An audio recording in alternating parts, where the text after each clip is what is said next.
Hi, it's Kirstine. I am making another video to show you how to make a new bow. This is the first time I've tried to actually show the work instead of showing me doing the work. So if this doesn't work, I'm not a professional. Anyways, I made this little contraption. This is an empty ribbon spool. It's 5/8 inch thick, and then it has a needle stuck in it and glued in place. So I've got this little round spot. I glued these little things on it right there, and it's in place. I also have this little foam marshmallow thing to protect it, so because it's really sharp, so you'll stab yourself. So what I did, I cut 4 pieces of 7/8 inch ribbon.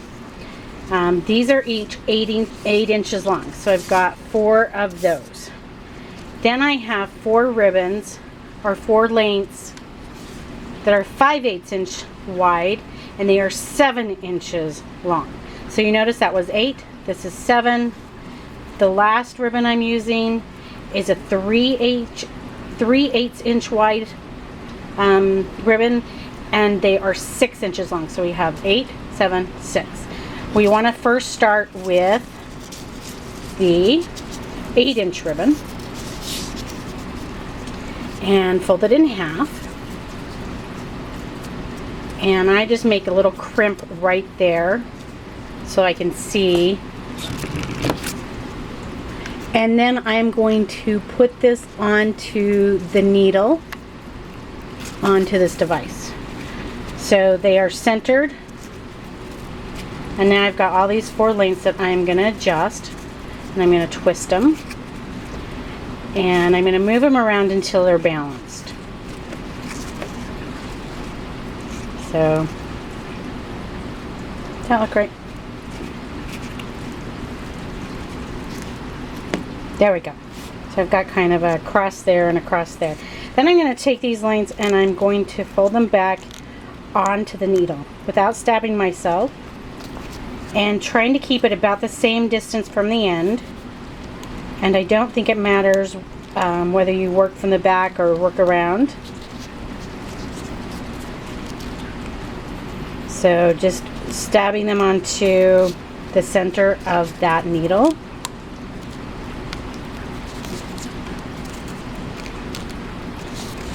Going around until I've got all of these lengths.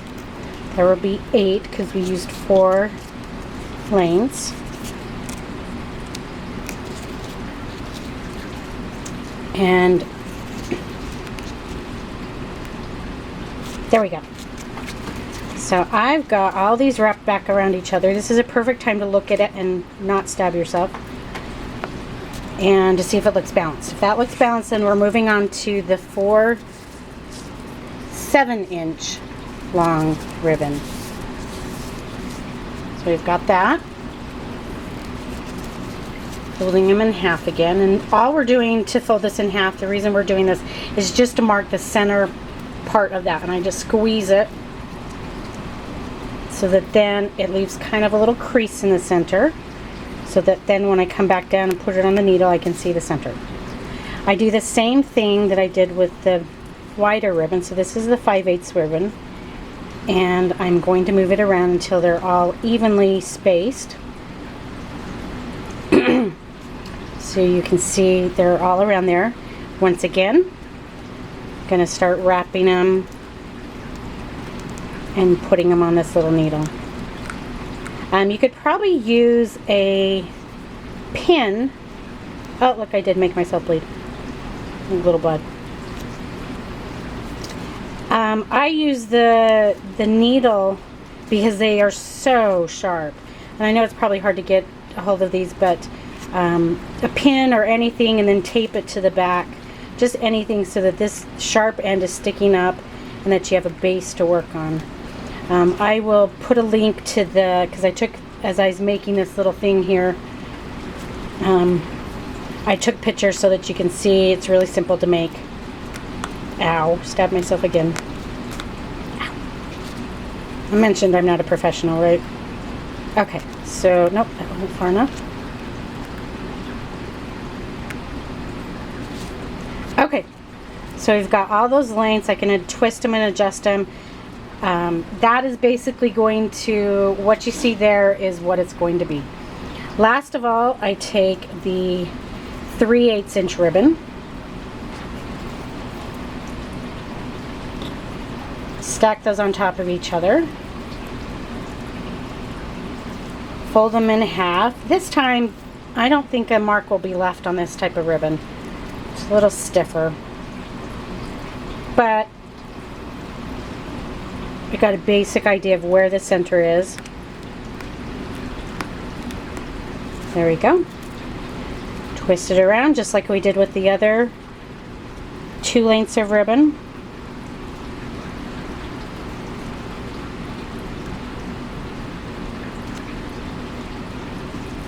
Okay. So we've got that all balanced. You can see that there. Come back up. And same thing that we've done with the other ones. We're just bringing it back up and sticking it on the needle.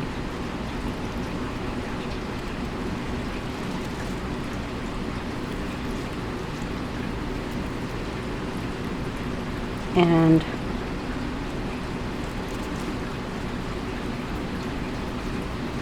I have a needle threaded sitting aside, so that once I'm done with this, I can then sew it. This is much simpler because you've got it all set up and you're going to sew through all the layers all at once. So there you go. Now look at it carefully, see if it looks good to you. Now the next part, so here's my needle and my thread. I'm using a filament thread, which is used for beading because it's really, really strong, and you have to really tug to break that. This is the important step, because how well you're careful with this step is going to affect your final bow.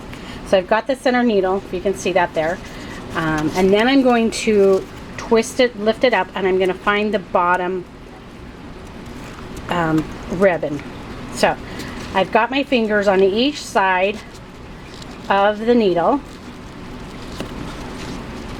I've got all the layers in my fingers pinching it, so that once I pull this off, it's going to stay in place. So pull off.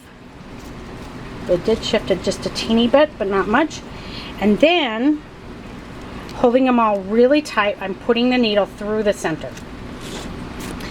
Because there's quite a few layers, I'm going to use my table to act as a, and pull it through. And I'm going to go in and out of the center, kind of staggering these stitches so that I get all these, because these are all twisted different directions. Now just look at it really fast and make sure that it hasn't shifted, because if you sew this in place and they're all lopsided, see that one? See that just flipped up? That's okay. You just put it back on the center.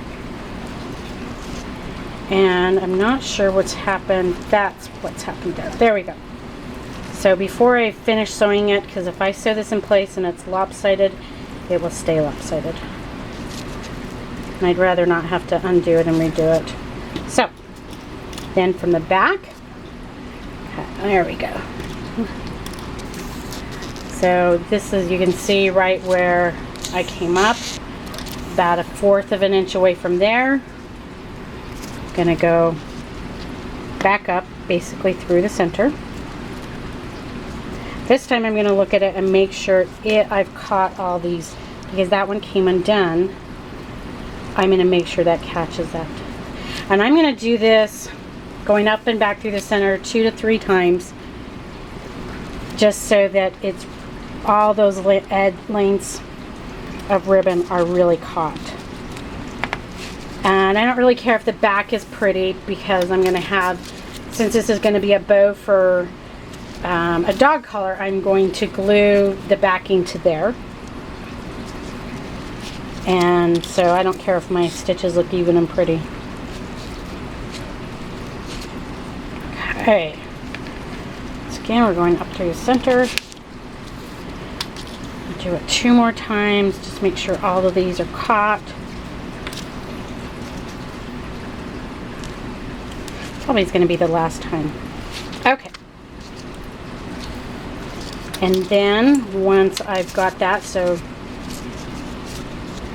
there we go.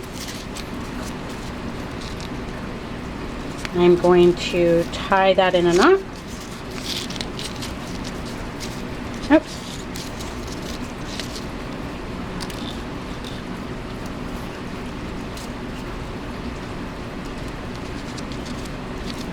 Make sure that's nice and secure. Cut my thread. Now I want to, so this is the back, there's the front. Get that out of the way. I have this little button. This is actually a scrapbooking embellishment, so it has a little foam sticky on the back. I don't want that because I don't want anything between the hot glue and the embellishment. So we've got this. I'm going to use my hot glue. I use a low temperature because I'm constantly getting the glue on myself. And just put that on the back. Turn it over. And put it down through the center.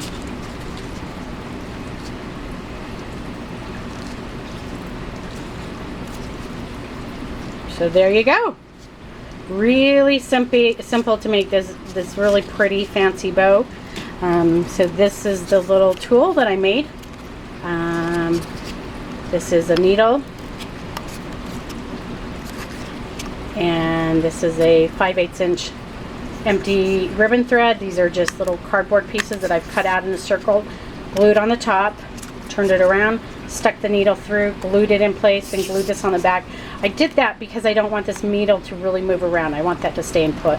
And then when I'm not using it, so I don't stab myself or cat stab themselves, I put the little foam marshmallow in there. There you go, all done.